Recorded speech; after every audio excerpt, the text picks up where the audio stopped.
跟网恋对象奔现了。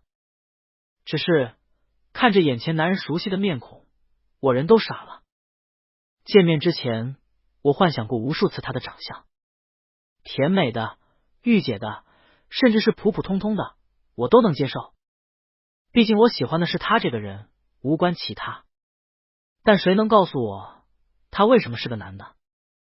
谁家好男人网名叫小兔子乖乖啊？是个男的就算了，还他妈是我继兄，一个不要脸的老流氓。所以我连犹豫都没犹豫，转身就准备走。结果下一秒，我就被他压着按墙上了。似是不满足一样，男人的手还在不停作乱，温凉的手指在我颈侧不断摩擦，呼吸喷洒在耳尖上，引起一阵阵战栗。小巷子里虽然没什么人，但难保不会有人路过。我有些别扭的挣扎了2下，换来了一巴掌，没多用力，但打在屁股上却有种说不出的暧昧。听话，乖点，别惹我生气。不就是发现网恋对象是我吗？跑什么？我还能吃了你不成？闻言，我当场就炸了，狠狠瞪了男人一眼。赵玉泽，你是不是有病啊？我不走留在这过年啊？我网恋，你不觉得很搞笑吗？就当这么多年的感情喂了狗，这件事就这么过去了，行吗？说到最后，我眼眶都红了，语气也不自觉地带上了一丝委屈。3年啊，就这么打水漂了。越想越气，赵玉则却没正面回答，只是在我额头上轻轻弹了一下。不是说了要叫哥吗？一点都不听话，四目相对。我有些倔强的瞪着他，好像非要执着一个答案一样。半晌，赵玉则败下阵来，无奈的叹了口气，凑近亲了亲我的唇角，服软道：宝贝儿，死了。不分行不行，感受到唇上的柔软，我瞬间就脸红了，瞪了他半天也没说出来一句话。这可是老子的初吻，居然被这个老流氓占了。想也没想，我抬手就准备给他一巴掌。见状，赵玉则往后躲了躲，松开了对我的禁锢。没了男人的压制，我转身就跑了。赵玉则也没追上来，只是不紧不慢的跟在身后。我懒得理他，这人越理他，他越起劲。走在前面，我忍不住回忆起刚认识赵玉泽的时候，我俩第一次见面是在酒吧。那次朋友过生日，说要喝酒庆祝，年轻气盛的年纪，喝起来没什么数，几轮下来，我头就有点晕了。趁着还没彻底醉，我赶紧找了个借口出去吹风。结果走了没几步，就被一个醉汉拦住了。男人估计是喝多了，以为我穿了个白衬衫就是陪酒的，凑上来就要扯我袖子，嘴里还不干不净道：小美人长得还挺好看，细皮嫩肉的，快过来陪叔叔喝一杯。识趣点，小费少不了你的。我当场就炸了，抬腿就给了他一脚。我平生最讨厌别人说我长相，因为随我妈长得有点男生女相，皮肤白皙，嘴唇嫣红，两边的眼底各有一颗红色的小泪痣，配上一双容易泛红的桃花眼和白金色小卷毛，哪怕发火都让人害怕不起来。估计是酒喝多了，这一脚踹得软绵绵的，反而让眼前的人多了一丝兴味，直勾勾的眼神看得人犯恶心。不过还没等我继续动手，男人就被拎着后脖梗直接从楼梯上扔了下去。虽然只有半层，也把男人摔得不轻。这一摔倒是把男人摔清醒了，到底是不敢惹事，灰溜溜的跑了。猥琐大叔走了后，我愣愣的看了眼站在我旁边的帅哥，脑子有些没回过神来。下一秒，帅哥抬手揉了揉我头发，调侃道：伸手差酒量也差，快回家吧，小卷毛，不然你妈该着急了。看着男人眼里的笑意，我有些赌气的瞪了他一眼，只是没发挥好而已，我打架厉害着呢。但还是谢了，当时我只是觉得这人虽然嘴损，但骨子里还是正派的，不然也不能出手帮我。但是等我妈再婚，她称我继兄的时候，我才发现，正拍个鬼啊！除了日常各种调侃我，占有欲和控制欲还贼强，不准我谈恋爱，不准我抽烟喝酒打架，连晚归都不行。看我成绩下降，还要主动给我补课。但凡违反规定或者不认真听他讲课，他就要抽我屁股。美其名曰这是我该得的惩罚，神他妈的惩罚！我气得牙痒痒，却拿他一点办法没有。他爸常年不回家，我妈乐得看着他管我，我不愿意。我妈还骂我有病，说人家名牌大学的大学生能愿意辅导我就偷着乐吧，还挑三拣四的。但我天生反骨，明的不行我就来暗的。网恋就是我反抗赵玉泽的第一枪，结果没想到网恋了3年，还超级喜欢的对象居然是赵玉泽，而且看他的反应，应该早就知道是我在跟他网恋了。这么想着，我更想哭了。这时候我手机突然响了，是我哥们徐凯，刚接起来，对面就响起了他的大嗓门：阿斌，晚上出来浪啊！就咱们学校对面新开的那家 KTV， 我还叫了好几个美女呢，都是咱们学校的，大家一起认识玩玩。闻言，我下意识瞥了眼身后的赵玉泽，淡淡道：行啊，美女吗？谁不想认识？我回家换身衣服就过去。说完，我故意没回头看他，打了个车就回家了。我跟赵玉则是前后脚，等我换好衣服后，他已经在客厅坐着了。见我出来，赵玉则目光顿时集中在了我身上，他咬牙切齿道：李斌，你故意的是吧？我还没死呢，咱俩还在谈恋爱呢，你就要出去见美女？你不等他说完，我就忍不住打断了他：谁要跟你谈恋爱？神经！我就要去 KTV， 我就要去见美女，我还要跟美女谈恋爱呢。我都大一了，都成年了，凭什么不行？有本事你把我关起来，一辈子别让我跑出去。说完，我也不管他是什么表情，抬脚就要往外走，自然也就没看见他此时看我的眼神偏执又疯狂。聚会到底还是没去成。临出门的前一刻，我颈侧一疼，就失去了知觉。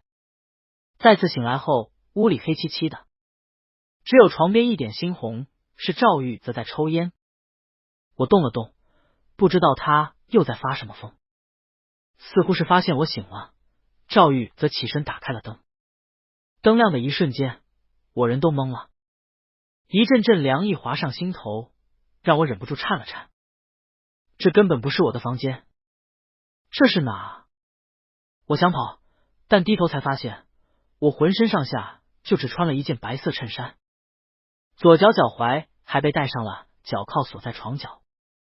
因为没有被子，我整个人都曝光在了男人的视线里，无处可躲。意识到这一点后，我强忍着不适抬头看向了赵玉泽。你他妈是不是疯了？这是哪？你把我关在这打算干什么？四目对视，赵玉则突然笑了，眼底有着说不出的危险和疯狂。别害怕，这里是别墅的地下室，你不是说了想拦你，除非把你关起来吗？那我就把你关起来。至于干什么，那当然是操到你听话为止。看着男人眼里的阴冷，我终于怕了，忍不住瑟瑟发抖。哥，你冷静点，我是你弟弟。闻言，赵玉则不屑的笑了。是吗？可我们没有血缘关系，你以为我会在乎？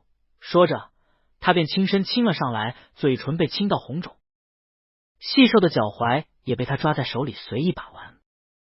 耳边是他恶魔一样的那男生：宝贝儿，你是我的，你只能是我的。我喜欢你，见你第一面就喜欢你，后面越相处越喜欢。你都不知道，我看到顾阿姨带来的儿子是你时，我有多高兴。你也是喜欢我的，对吧？疯了！赵玉则简直疯了，热浪一波接一波，我脑子浑浑噩噩的，想骂他是不是有病，有病就早点去看医生，不然真没救了。又想说你喜欢我个屁，咱俩都是男的，何况我还是你弟弟，虽然不是亲的，但那也是弟弟。你要是喜欢我，看你爸不打断你的腿。哦不，也不一定，说不定会先打断我的腿，再把我和我妈一块赶出家门。就这么胡乱的想着的时候，赵玉则又冲着我屁股来了一巴掌。男人看起来有些不满，宝贝儿，这种时候还走神，是不是我对你太温柔了？哦，我懂了，你喜欢粗暴点的。没关系，哥来满足你。听到他这声歌，我脸莫名的一阵发热，估计更红了。这臭不要脸的老流氓，真是什么都叫得出来。不过后来我确实没走神了。那一晚，我不知道被欺负了多少遍，只知道最后我嗓子都哭哑了，他才轻轻摸了摸我的头，叹了口气道：宝贝儿，好娇气啊。不过没关系，哥不嫌弃你。强撑着快要凉过去的身子，我骂了句赵玉泽，你大爷，就彻底失去了意识。这一晚我睡得并不好，梦境一个接着一个，说不上是噩梦，都是过去发生过的事。很多人都说我妈能嫁给赵玉则他爸是踩了天大的狗屎运，毕竟我妈一没工作，二没背景，还带着我这么大个儿子。赵叔叔却是本地有名的富商，手底下开着好几家公司，住别墅，开豪车，对我妈也大方，还不嫌弃他带着个拖油瓶。但只有我知道，赵叔并不是多爱我妈，他在外面养了很多女人，只是因为我妈最听话识趣，能够乖乖的帮他料理家事，不打扰他出去花天酒地，这才让我妈坐在了赵家女主人的位置上。他不在意我妈，自然也就不在意我，甚至他觉得有我在，可以更好的拿捏我妈。不过赵叔虽然私生活很混乱，儿子却只有赵玉泽一个，还宝贝的不得了。他不在家，赵玉则就是这个家的主人，我们所有人都要看他的眼色行事。寄人篱下的日子总是不好过的。我妈最常跟我说的就是千万别惹赵玉泽，他让我干什么就干什么，哪怕惹我不爽了，那我也要忍着。所以我尽量躲着赵玉泽，生怕让他不顺眼。结果没想到我不去惹他，他偏偏喜欢黏着我，动不动就揉我头发，捏我脸，到处摸摸碰碰，非要把我彻底惹炸毛了。冲上去跟他打一架才高兴。但赵玉则这个人一向没个正形，打架也不会好好打，总爱搞情呐。他单手攥着我的手腕，另一只手揽着我的腰，把我压在床上，脸跟我贴得极近，鼻尖不断在我耳尖上磨蹭，引起一阵阵战栗。偏偏嘴里还不饶人道，还惹不惹我生气？再不听话，我就抽烂你的屁股，让你天天趴被窝里哭。叫哥我就放开你，我不愿意，他就变着法地折腾我，非要磨到我受不了了。闷着声喊他哥哥才作罢。不过有时候我喊了他也不会立马松开，而是静静的盯着我的嘴唇，脑子里不知道在想什么。我踢一踢他，他才像刚回过神来一样，逃也似的离开我房间。我不是傻子，他对我什么意思，我一次两次没感觉，时间久了总能明白。至于他为什么没戳破，我也知道，他想等我成年的时候再说。他一直在忍着，早晚有一天会忍不住。所幸我在网上认识了网友小白兔，跟他聊了2年多，18岁的时候在一起了，大业安顿下来就准备面基。想着我有了对象，赵玉泽大概也就死心了。只是万万没想到，事情最后会闹成这个样子。算了算时间，我跟小白兔正式谈恋爱也谈了半年了。那岂不是说我跟赵玉则已经谈了半年恋爱了？一想到这个事实，我立马就惊醒了。地下室没有窗户，只有一扇铁门被紧紧闭着，透不进来一丝光亮。床头的小台灯光线很暗，我只能看清床周围的样子。不知道是不是他的恶趣味，他把整张床的床单、被罩都换成了黑色。我穿着白衬衫躺在上面，显得又纯又玉。感受着腰部的不适，我试着动了动脚，耳边就响起了一阵阵铁链被拽动的哗啦声。我忍不住叹了口气，不知道赵玉则还要发疯发到什么时候。正愣间，地下室的门突然开了，借着昏暗的灯光，我看着赵玉则端着一碗粥冲我走了过来。从昨晚上到现在，不知道过去了多少个小时，我早就饿得不行了。此时看着令人胃口大开的海鲜粥，我抬手就要去接，手刚要碰到的一瞬间，赵玉则躲开了。我皱了皱眉，有些不解地看着男人。下一秒，一勺粥被喂到了我嘴边，我没拒绝，乖乖吃了。粥很香，很好吃。等了一会，我看着没有动作的男人，有些不满地瞪了他一眼。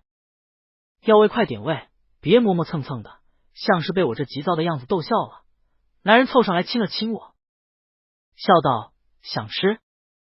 喊我哥哥，我就喂你。我抿了抿唇，不想开口。明明是很正常的称呼，但在赵玉则这里就莫名变得很色情。见我不喊，赵玉则也很有耐心，就这么单膝跪在床边等着我。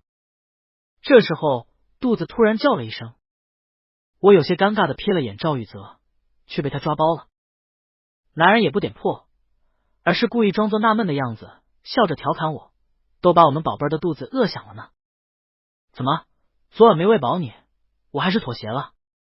虽然不情愿，但要是再不喊，不知道这老流氓要说出什么话来。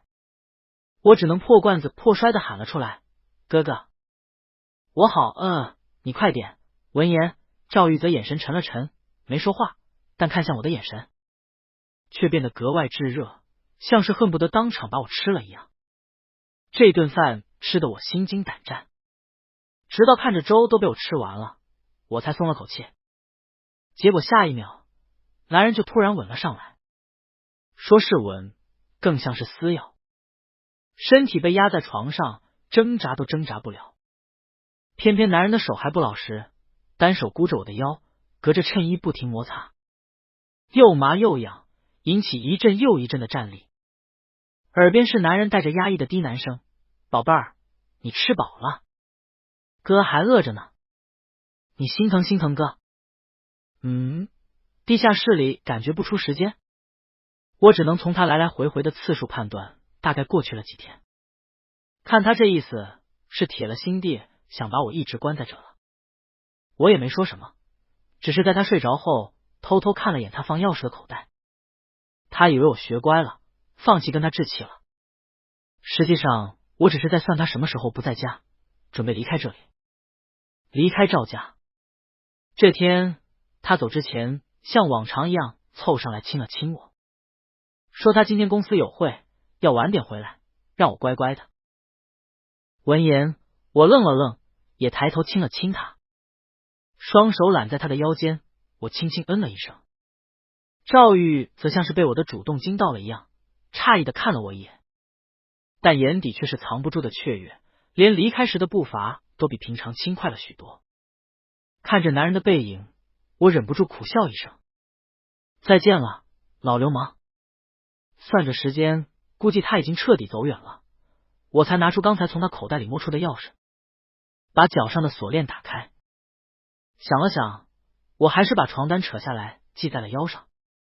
但没想到，地下室门被打开的一瞬间，我看到了赵玉泽，四目相对。男人眼里满是阴沉，注意到我手里的钥匙，他更是气得眼都泛红了。你想逃去哪？亏我还以为你开窍了，也喜欢我，愿意接受我了。我知道今天是你生日，本来打算晚上回来再陪你过的，但你主动亲了我，你知不知道那一刻我有多高兴？我他妈高兴疯了！我把会议推了，还去买了你最喜欢吃的巧克力蛋糕，就为了能陪你过一个高高兴兴的生日。但是你呢？你只是为了偷钥匙，为了骗我，为了跑得离我远远的。李斌，你没有心。说到最后，赵玉则有些无力的靠在了我肩膀上，滚烫的泪珠顺着那层布料滴进了我心里。他哭了。我没挣扎，默默往上抬了抬头，似是要防止那并不存在的泪水掉下来。心像是被揪了一下，很疼。耳边赵玉则还在喋喋不休地说着：“我对你不好吗？你为什么这么讨厌我？我们网恋的时候不是很幸福吗？为什么会变成今天这副样子？乖宝，不要走好不好？哥求你了。”那些透着卑微的话从赵玉则这样高傲的人嘴里说出来，就像一把刀一样，一下又一下的往我心窝里刺。赵玉则确实对我很好，他还是小兔子乖乖的时候就很细心。我心情不好了，他也不戳破，而是变着花样逗我开心。我过生日了，他每次都会算着时间把礼物寄到我家，还会卡点送祝福。我懒得出门买饭，他就给我订外卖。他记得我喜欢吃什么，记得我什么过敏，记得我的一切。他幽默、风趣、有耐心，遇到事情他想的永远都是怎么快速解决，而不是先吵半天究竟谁对谁错。只有他永远无条件的站在我这边。我喜欢他，哪怕知道了他是赵玉泽，也没办法控制我的心。他是男的也好，女的也好，是我继兄也好，是谁都好。我喜欢的只是那个拥有同样喜欢我的灵魂的人。尽管如此，我也给不了赵玉泽任何回应，或者说是我不敢。我至今都记得高考刚结束的那个暑假，我在外面跟人打架，受了一身伤，还被路过的赵玉则碰上了。我从来没见过他那么生气，像是要杀人一样。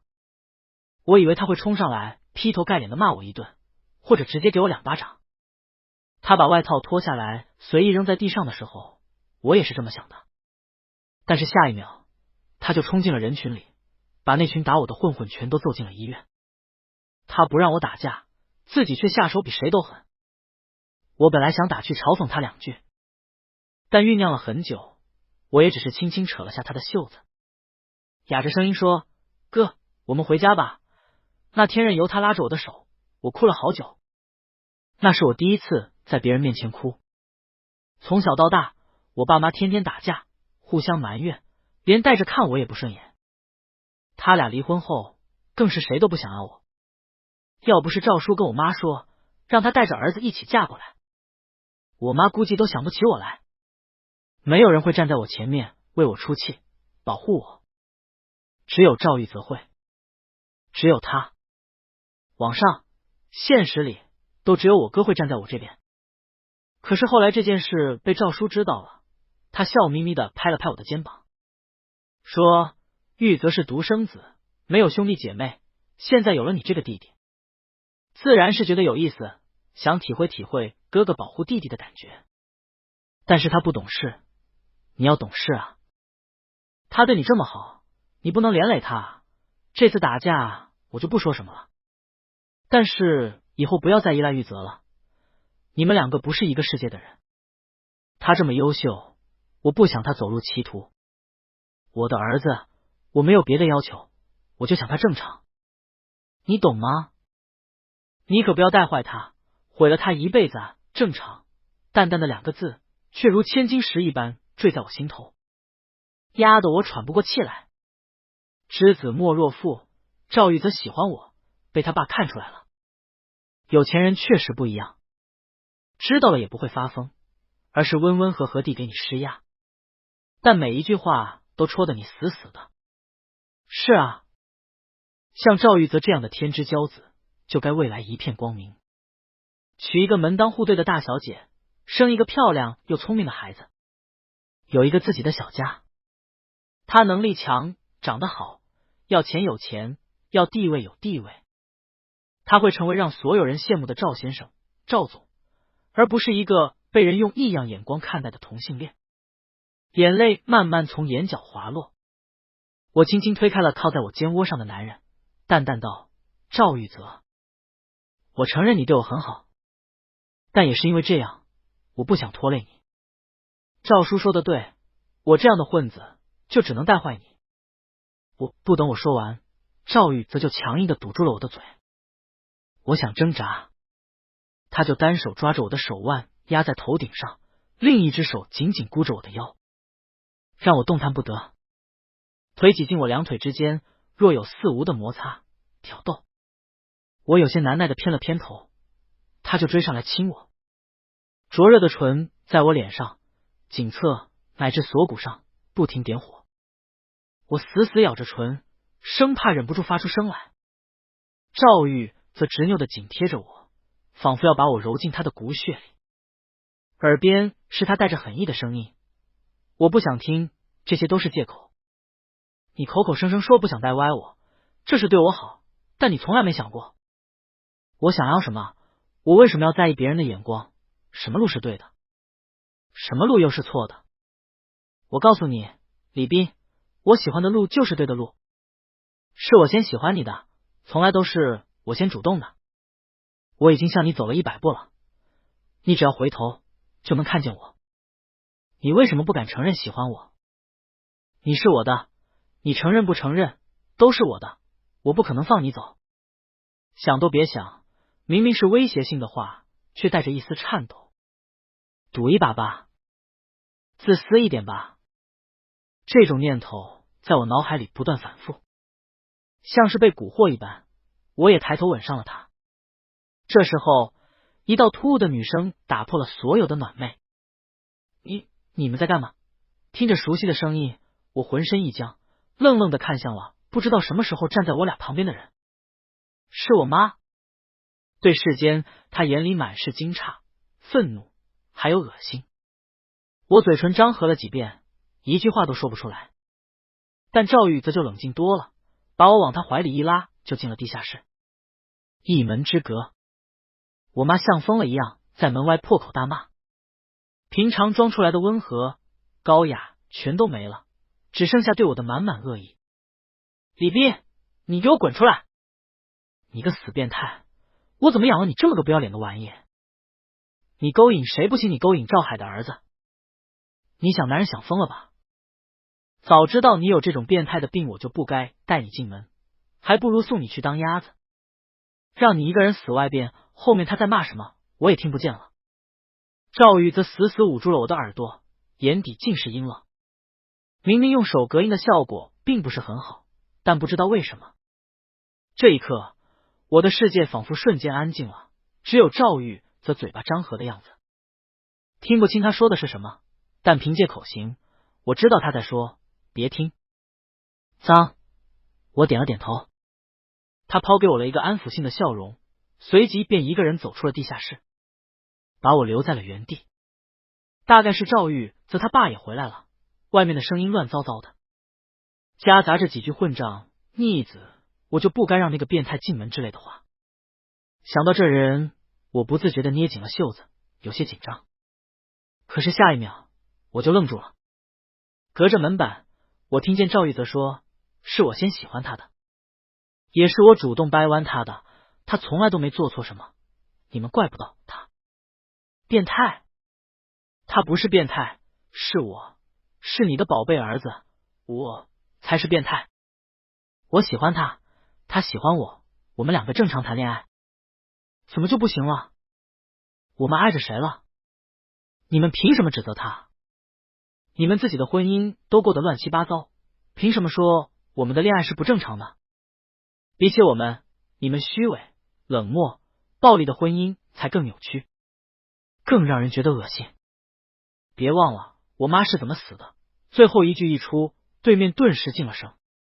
赵叔可能是个还凑合的父亲，但绝对不是一个好丈夫，常年出轨、冷暴力，还动不动就打赵伯母，甚至任由外面的女人在他面前耀武扬威。可以说赵伯母是被他生气死的。赵家父子的关系也是那时候降至冰点的，无论赵叔怎么说软话，赵玉则都冷冰冰的。毕业也没去赵家的公司上班，而是去了大学时跟学长创业的公司。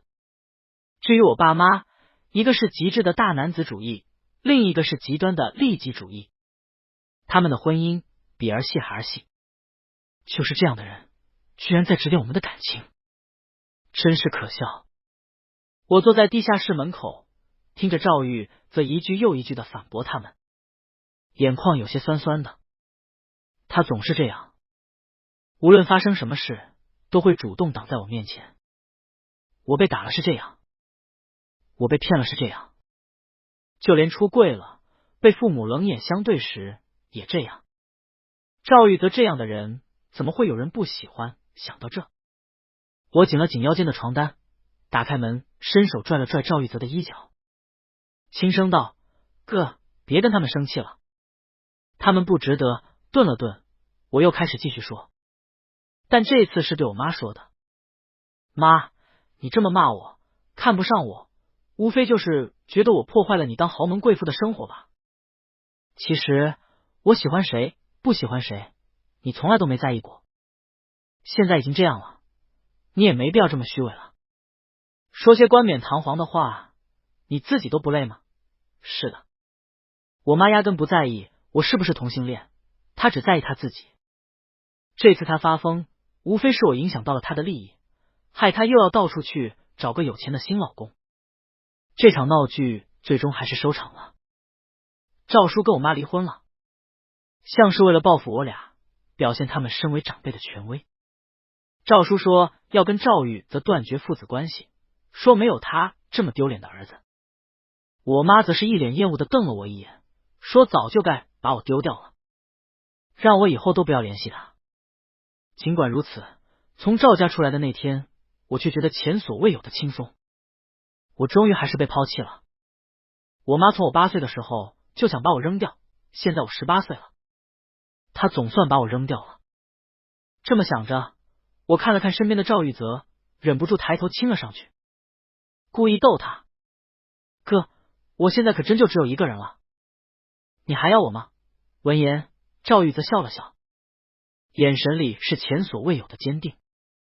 要上一个户口本的那种。没等我反应过来，赵玉则就从包里掏出了我俩的证件，炫耀似的在我面前晃了晃，拉着我就往外走。等我们从派出所出来，我看着手里的户口本，还有些不敢相信，这个户口本上只有我们2个人。我抬头瞥了眼赵玉泽，发现他正在盯着我笑。见我看过来，他抬手就在我头上一顿揉。现在你是我的人了，再也跑不掉了。国内不能结婚，那我们就上一个户口本。这关系不比婚姻还牢固。我愣了愣，才明白他的意思。我俩的原生家庭都不幸福，父母的婚姻让人从心底里就对爱情打了个问号。但亲人却不一样，这代表着我们永远都会在一起。对于我们来说，户口本大概是比结婚证更浪漫的东西吧。哥，我喜欢你。很喜欢，很喜欢。下巴被轻轻抬起，有些温凉的唇瓣贴在了我唇上。彼时春光正好，我听见赵玉则说：“我也很喜欢你。”彻底摆脱了家庭的束缚后，赵玉则更猖狂了。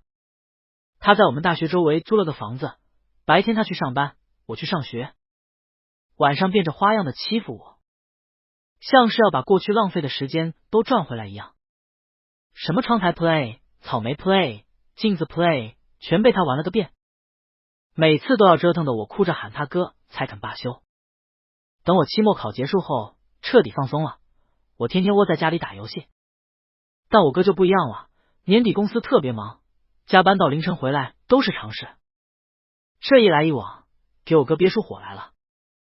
这天我是被男人清醒的，迷迷瞪瞪的看了眼手机，才不到8点。应付性的亲了他一口，我立马又缩回了被窝。结果下一秒，我就被他一个公主抱，直接抱下了床。身体悬空的感觉让我瞬间就清醒了。我紧紧搂着男人的脖子，有些烦躁。你大早上发什么疯呢？你不是要上班吗？快去上班吧。我还没睡够呢。闻言，赵玉则把我放在了衣帽间前，抬手弹了下我的额头，无奈道：“你个小没良心的，我加班这么久了，你就一点都不想我？今天你跟我一起去公司，我们玩点不一样的。”说完，也不给我反驳的机会，他拿着衣服就开始往我身上套。这一套搞下来，就是睡神附体也醒了。赵玉则确实很忙，一整个上午都在处理文件，我一个人坐在沙发上，游戏打了一把又一把。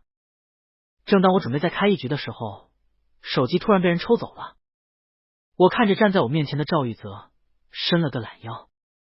忙完了？你想，不等我说完，赵玉泽一个轻身就亲了上来，手上还在不停往我身上点火。我有些难耐的推了推他。你疯了？这是在办公室，万一有人进来怎么办？赵玉则却笑了。他们进来都会敲门的。不过不是办公室就可以吗？没等我反应过来，就被他抱进了办公室里的休息室。这是他午睡的地方，除了他，没人会进来。尽管如此，他还是把门锁了。随即我便看到了散落在床上的女仆装和猫耳朵猫尾巴。这老流氓还真是一如既往的不要脸，看得我脸都红了。想都没想，我就拒绝了。但到底是低估了他卖惨的功力，我还是穿上了。那天下午，我不知道被欺负了多少遍。我哭得越狠，他亲得越凶。